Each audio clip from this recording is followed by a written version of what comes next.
And of course, when it comes to the New Testament writers, particularly in the book of Revelation, they see Daniel 7 as being fulfilled in Christ and will ultimately be fulfilled when he comes again.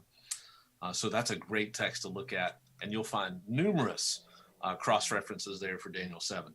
Last two, Ezekiel 34. I'd be remiss if I did not mention Ezekiel 34 and 37.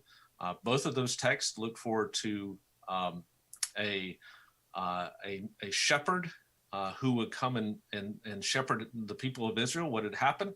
Ezekiel is writing during the exile, so he had seen what the shepherds of Israel had done to the people. They had consumed the people. When it talks about shepherds, it's talking about the kings and the leaders of Israel. They had consumed the people. They had taken advantage of them. But Ezekiel says there's going to come a time when God is going to set up a messianic king, again from the line of David, raise up for king, for David, another king who would rule over my people Israel. So if you wanted the exact verse reference here, they're very similar passages in 34 and again in Ezekiel 37.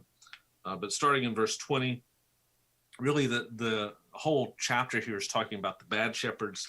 And then God says we'll start with verse 23, and I will set up over them one shepherd, my servant David. Again, you see that messianic title of servant.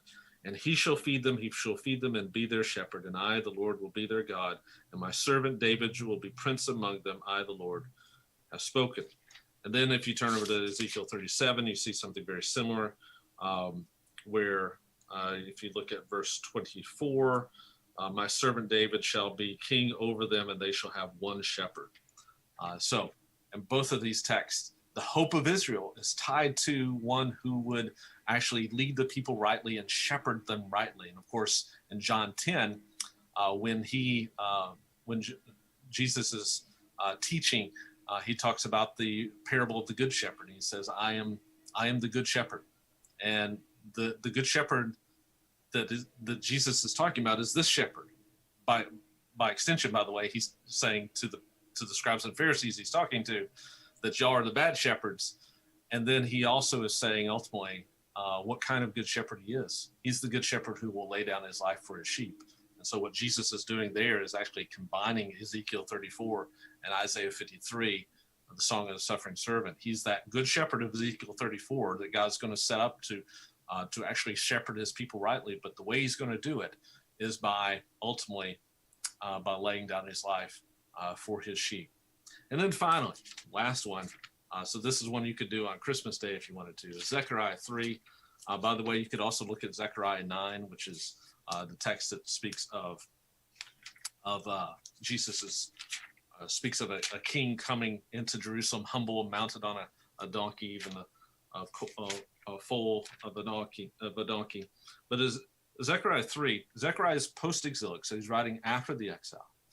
And Zechariah is looking forward to a time when God is going to rebuild his people.